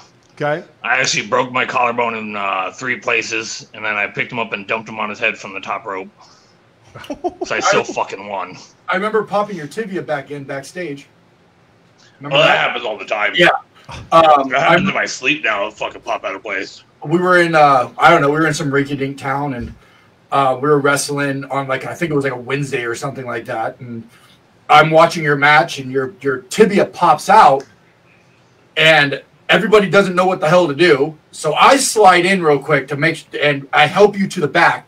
You lay on the ground. You go, hold here. And I go, what? He goes, hold here. And I go, okay. And he pops his tibia back in. Oh, jeez. Yeah. And then he gets back up and walks his happy ass back out the curtain to finish the fucking match. Yeah. Yeah. He's a warrior. I've had for sure. one match in my entire career I didn't finish, and that's when I broke my leg, and that's because they wouldn't let me go back out there. Wow. But he wanted to go out there. I didn't want to fucking leave. Hey, Bone, I got a question. How did you come up with your character? Mixture of a lot of things. Big on horror movies, big on Papa Shango, Undertaker, shit like that. A lot of it has to do with just personal friendliness of myself. Yeah, I'm nice. Do you send out a lot of greeting cards for the holidays? Nice.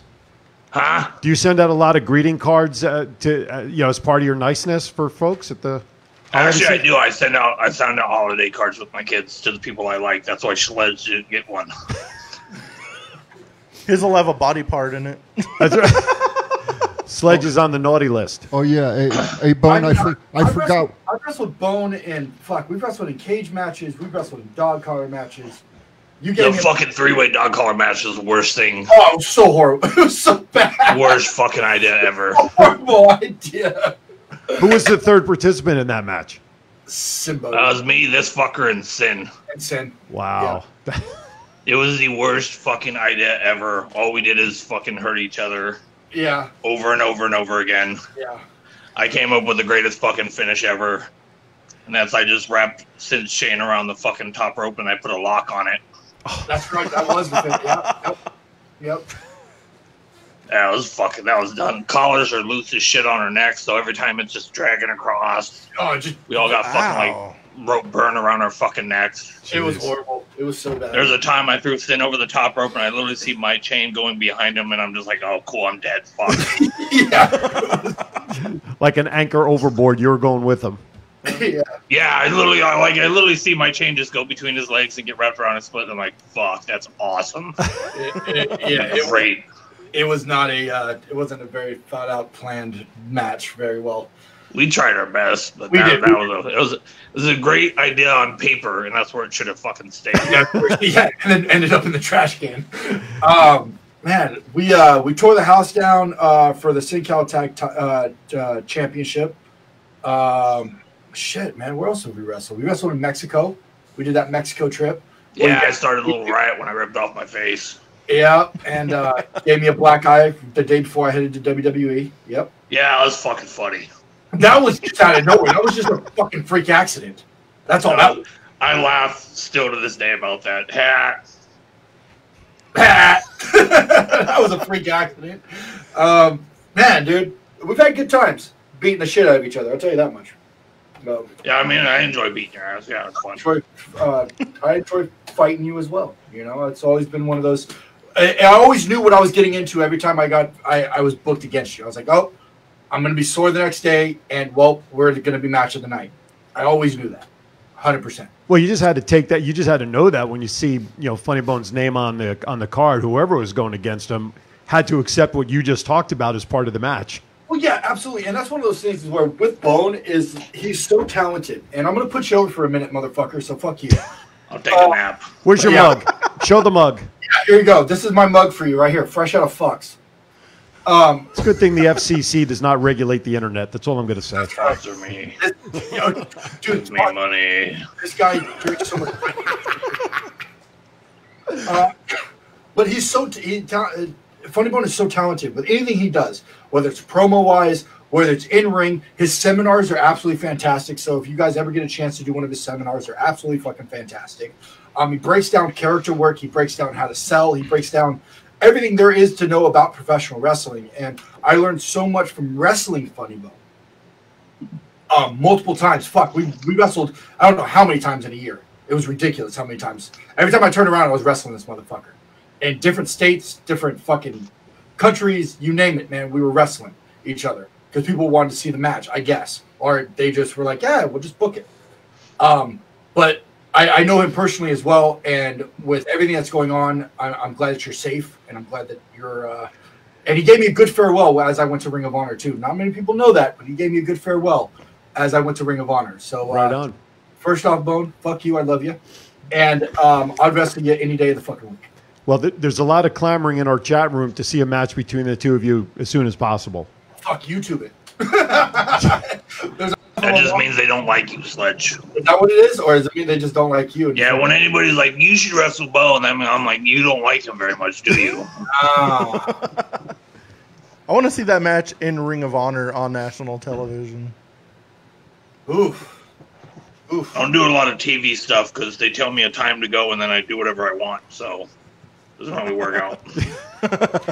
I want to remind everybody that you are watching Thoughts Count Anywhere, coming to you live from the Go Live Vegas studios in the heart of Las Vegas, Nevada. We thank you for tuning in. Hour number 2 of our very special 2-hour show to wrap up 2020. On screen with us today is Funnybone, and every once in a while, taking his punches from Funnybone, Sledge has been popping in, and we're enjoying their interaction. I'm just going to let you guys do this with Bone because it's Bone's hour, and I want Bone to, get his shit over. So I'm going to happily peace out. All right, Sledge, we thank you. Peace out, buddy. Yeah, right there for you. He salutes you. All right. That's our salute at all times. There you go. Thank you, Sledge. We'll talk soon, okay? Take it easy, Sledge. Thanks, brother. Later, bud. All right, guys, Matt? I always have the same question for every guest. Who's your Mount Rushmore of wrestling? You're like top 4 of all time. Shawn Michaels, Nick Bockwinkel, Undertaker, Stone Cold. It's a good 4. That was quick. And one of the first guests that didn't hesitate with names. Usually, Sure. No, I mean, those are all guys that changed the game. Like Shawn Michaels, there wouldn't be guys my size wrestling if it wasn't for Shawn Michaels, period. True. He made it to where guys that are not larger than life on a physical scale could wrestle. Undertaker is the greatest character of all professional wrestling. Right. You can't even fucking argue that. Stone Cold made more goddamn money than any other wrestler, quickly, easily. He sold more hats than most guys sell now, like in a month. Yeah. Nick Bockwinkel made me who I am today, and he's also, if you ever watched him wrestle, he's better than you. That's just it. He's one of the best wrestlers of all time and probably one of the greatest minds in the business. Oh yeah, easily. He's the kind of guy Bobby Heenan gave him the best description ever. If you ask him what time it is, he's going to tell you how to build a watch. He doesn't just explain what your question is. Like, he doesn't explain the answer. He explains every aspect of the answer he could possibly explain. He wants to give you as much information as humanly possible, and he has all of it in his head. So, and that's how you do your training seminars. That's how you do your training seminars. Oh yeah, absolutely. Like, I try to give them. And I'm not as quick as Nick, so I have to write it all down. He just memorizes it and shit. I give them as much information about every single thing that I could possibly do. I let all of them know, like, hey, if you have any questions afterwards that you think of, just message me. I'll fucking answer anything. Like, I want to give back to something that gave me so much. Definitely. What's been your favorite match so far in your career? Coming on 20 years in May. Obviously, a lot of matches. What would be your top match that you've had? I have 3. I don't have just one because they're kind of different categories. I think they're all on YouTube. Yeah. Cutthroat Cody versus me in a steel cage with weapons. Match of the year here in Las Vegas. One of the most brutal matches I've ever been in. It meant a lot story-wise. And I had a heavy hand in the story on that one of how it developed and how it went. Cutthroat Cody's somebody I've known for his whole career and then some. So it meant a lot to me to, like, really give him something and give ourselves something to give the fans something. Second match would be me versus Choopy. Hood Slam. Last being standing. Me and Choopy have known each other for 18 years. We've had a couple classics that I really enjoy. This one's my favorite. We did a lot of impromptu dedications to our brother Virgil Flynn III. A lot of stuff just worked out great. His wife happened to show up to the show, and she doesn't really do that. We had other people who were paying homage to him because it was his first entertainment that he missed. And we wanted to give the fans something and him something, and mostly something for his kids to watch of how much he meant to us. So we did that, and we did it very well. The last match is me versus Damian Drake for Mecca 5. I like that for two reasons. A, I've known Damian Drake since he was a fucking baby or kid or whatever the fuck you call him. A little fucking thing. Literally been telling him his whole life that I was going to grow up and beat his ass. I like that match because to me it felt like with all the people on that show and all the people on that card and how they were advertising a lot of stuff, it felt like they didn't expect much out of us. Like, hey, let's just have the local guys have a match. You know, we got Penta versus Matt Sydal, so that's going to steal the show and shit like that. Like, main event, I think, was Chris Bay, Ray Phoenix, and someone else. I don't fucking know. I like that match because me and Damian Drake, stole the fucking show. We stole it from guys that wrestle all over the world. We stole it from guys that are on TV. We stole it from everybody. We told a story that we came up on our own. They didn't give us direction. They were like, yeah, do whatever. Just have a match.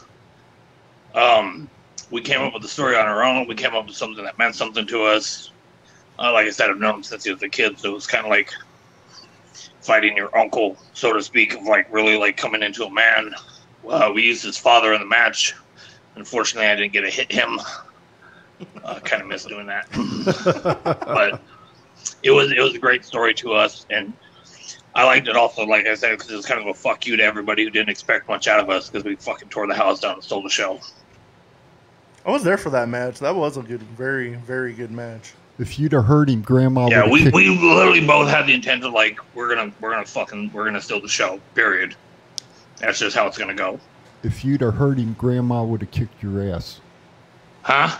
If you'd have heard him, Grandma would have kicked your ass. Yeah. I still have a picture of her in my house with a T-shirt, and she put duct tape over the top of it, crossing me out. Yeah, buddy. That was my coffee drinker. So I'll tell you a fun story about her, because a lot of people don't know this shit.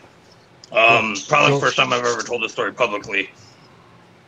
So Damian Drake's father, I wrestled him in his very first match. I beat the dog shit out of him, too.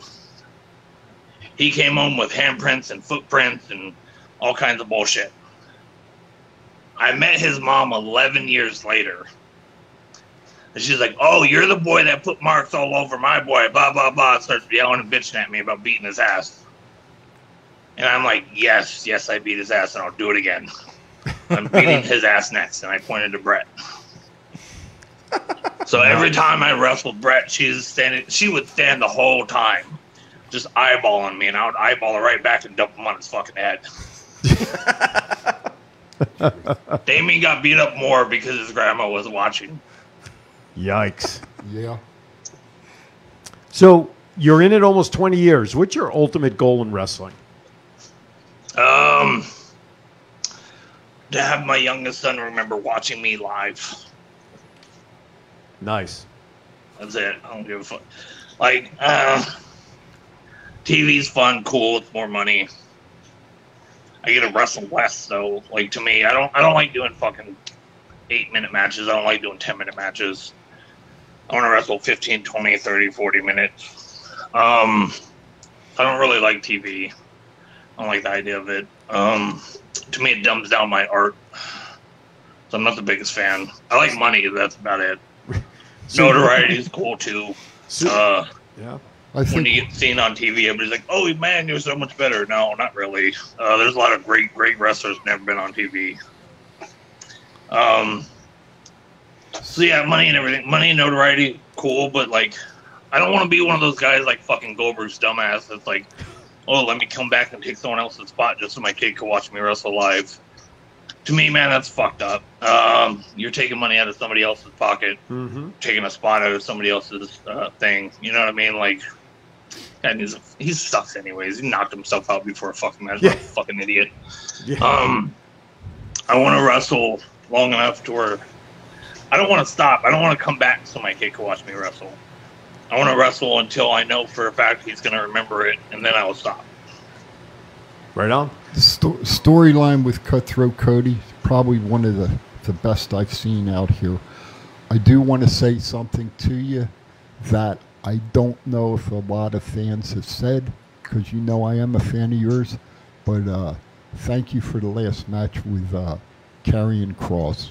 It was a classic. You guys put it away. Oh, that was a great match. That was fun. We really just give a little insight of the backstage on that one. We're arguing with the guy in charge the whole time of how we're going to do this. Me and Cross wanted to do it a little different. He argued with it. His idea was he was just going to announce it as the main event when it was time for the main event. I literally grabbed the ring announcer that night and I'm like, go announce the fucking match right now. And he's like, no, but Joe said no. I was like, I don't give a fuck. Just go do it. I'm glad I wasn't on the mic that anybody night. got a problem, they can come to me. So we went there and announced it, crowd pop, because we weren't originally scheduled to wrestle in the cage. We were supposed to wrestle before the cage matches. They decided at literally like showtime, like start of the show. They're like, oh no, your main event in the cage. I'm like, fucking cool. Like, so how are we telling the crowd this? How are we making it make sense? And he's like, no, we're just going to do it. I'm like, that's fucking stupid. So we argued the whole time. I think if it went the way me and Kevin wanted it to, it would have been just that much better. Fun match, though. Great match. First time we've ever worked. Just put up a clip of me biting him from that match. That was one of my favorite moments. Disco Inferno botched that one. He's like, this is a great spot. What is a spot? He just flipped me off and I bit his fucking finger.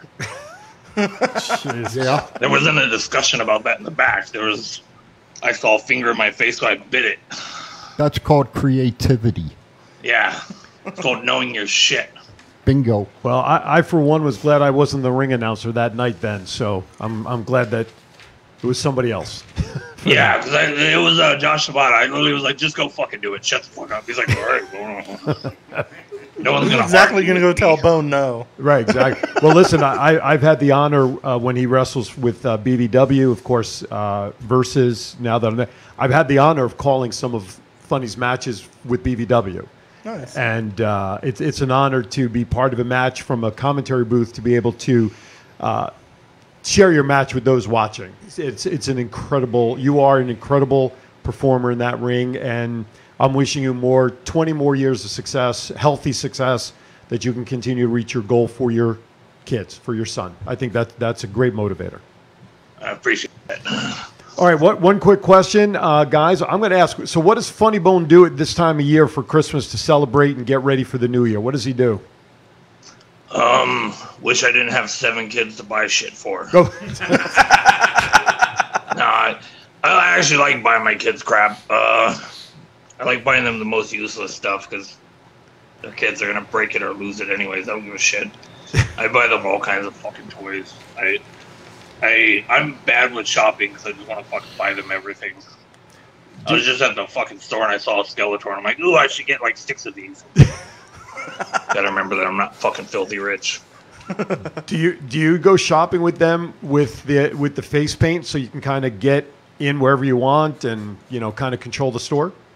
I mean, I do that anyways. I'll push people out of my way. I don't give a fuck. There you go. Generally speaking, I'm not allowed in public a whole lot. Not shockingly enough, I'm not very friendly to random strangers that are in my fucking way. Anytime I come home from the store and tell the family I got a story, they assume I beat somebody up. I don't know if you heard her in the background. She literally just, I literally went to the store last night and I came back and I was like, oh, I got a story for you. And they're like, who'd you beat up? I'm like, I didn't beat up anybody for once. Right. The story is you made it out without beating somebody up. That would be the story. Yeah, right? that's the story. I didn't beat somebody's ass. There you go. All right, fellas. Final questions. We'll let Funnybone go as the show is kind of coming around the last poll here. Any final questions? Do you have any goals for 2021? To actually wrestle. We would love to see it. I can't wait for crowds to come back. Here's the thing. I wrestle like 150 times a year. I wrestle 3-4 times a week. Throughout this whole thing, I've probably wrestled since March? May, whatever. March. Yeah, March 15th was the last big show. I probably wrestled 10 times.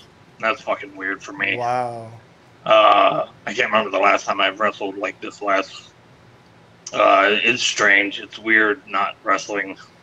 I just want to wrestle. True. So how do you stay sharp like this without wrestling? How do you stay sharp as a wrestler? Generally speaking, I just pretend I'm sharp as it is. Oh, okay. Naturally born. Face paint, theatrics. No, I fucking wrestle, man. Like, I really feel like if you've been wrestling as long as I have, if you can't just walk out there and have a fucking good match, you probably shouldn't walk out there. I've never felt like I wasn't ready. Like, maybe I just get too winded now, but that's about it. Right on. But I've also gained 45 pounds since, the pandemic bullshit. Yeah, I feel that pain as well. Gentlemen, let's wrap up with Funnybone. Any closing thoughts, and then we'll let Funnybone go. I'm going to give you 2. Somebody told me to tell you still suck. Uh-oh. Yeah, shocker. You know who that is. But Yeah. second of all, a lot of people don't know. Funnybone has 1 daughter, and she has 4 brothers. 5 brothers.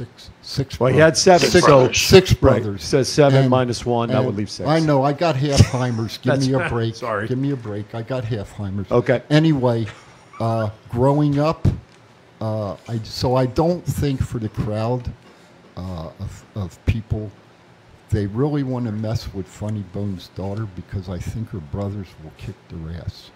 Well, brothers are supposed to do Final that. thought. Brothers. Yeah, Well- somebody's gonna die from that bullshit. I love you, brother. I love Love you. you too, man. Matt, final thought. Look forward to seeing you wrestle again, hopefully in Samstown or FSW soon, and looking forward to seeing you and the family again. Well, sit front row and I'll dive on you.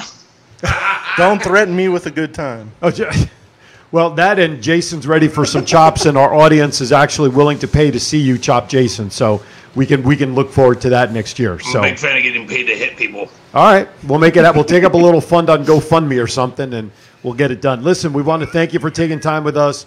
Appreciate it very much. Happy holidays to you and the family, and we do look forward to your continued success real soon. Can't wait to get you back in the ring and be able to let folks know what's going on, man. Awesome. Thank you guys for having me. I enjoyed my time. Thank you, Thank Funnybone. you. We appreciate Thank you, it. Bone. He is your demigod of death, Funnybone. It's when I see him at shows afterwards. I mean, he's still focused on what he had just done, and I walk up to him and I shake his hand. Congrats or whatever. And listen, you got a guy like this. You're in the presence of greatness, and the fact that he loves his niche without television. That is very, very rare these days, I think, in a wrestling in a performer. And he loves the kids. Yeah, absolutely, absolutely. So It's fun watching him terrify kids before he So what the fuck did I sign up for? yeah, well, You'll find out soon enough. you'll find out. Oh, it's going to happen. Yeah, We'll make sure this one happens for sure. Tune in for future Facebook Lives because we're going to air that one. that's right. That'll be a TCA special presentation. Make sure I'm drunk. We have the audio of him agreeing to do this beforehand. This was his idea. That's right. So when it happens, I'm saving this video. That's right. Well, I have Thomas Burnett in there who's already said he'll pay for that. So we know we have one person in there. I don't know how much he's willing to throw Get in, something out of it. but yeah, you're going to get a red chest and bloody chest for I'll that throw matter. your ass in front of me if you ain't careful. So Not shut me, up. dude. I know how to stay away from Funnybone. All right, we have about 10 minutes left, and I know we have a lot to go here on our list, but I do want to just touch on, this is something we should probably do on a regular basis. Chief either just got a joke or he sat on a feather, one or the other. Brandy just said you signed your death warrant. Oh, no. Oh, no. And she's right. Oh, God, yeah. Okay, this is something we should start doing in 2021 is birthdays. Yeah. We had Stone Cold this past week. Today is, I believe, yesterday was Trish Stratus, RVD. And I think what we should do on a weekly basis going in, when we come back in because there's no show next week. That's why we're doing 2 hours today. We are dark the 26th. We're taking the holiday off, but we will be back the following Saturday of New Year's weekend. So I just want to touch on a couple of birthdays that are coming up to round out the month of December. Stone Cold, RVD, Trish Stratus, the late Mean Gene Okerlund, Mauro Ranallo, Primo, Otis is celebrating a birthday. Good friend of our show. From the Performance Center. From the Performance Center, exactly. A good friend of the shows who we had on here not too long ago, Doc Luke Gallows, is celebrating on the 22nd. Rusev is a Christmas baby, or Miro, as those know of him. Let's see, who other names here? Goldberg on the 27th. China, may she rest in peace, has a birthday on the 27th. Cesaro and Zelina Vega all on the 27th. And let's see, Justin Roberts on the 29th. Ray Phoenix on the 30th. And Matt Cross on the 31st. So I just want to touch on some names there. Happy birthday to all. Everybody's celebrating a birthday on the rest of this year. Happy birthday and continued health and happiness. All right, fellas, let's touch on some topics that we have left before we go into pop culture, unless you want to go right into pop culture. Go into pop culture. I got one for the WWE report. USA Network is reportedly furious at WWE for the record low Raw numbers. And USA Network wants a more dark and violent content to draw adult viewers. And with what we were just talking about, who's more violent and dark than Karrion Kross? I'm watching the tweets. We actually have some tweets coming across our screen that I want you to pay attention to. And somebody just talked about Karrion Kross and him coming to Raw and what they should do with his character. So we'll watch for the tweet. A lot of happy birthdays going out. There's one for Stone Cold from us, but it'll pop back up in there in a moment. But yeah, I mean, USA not happy, dark and stuff. And I saw something today. They want to also bring back maybe some more of the sexiness too, not only just this stuff.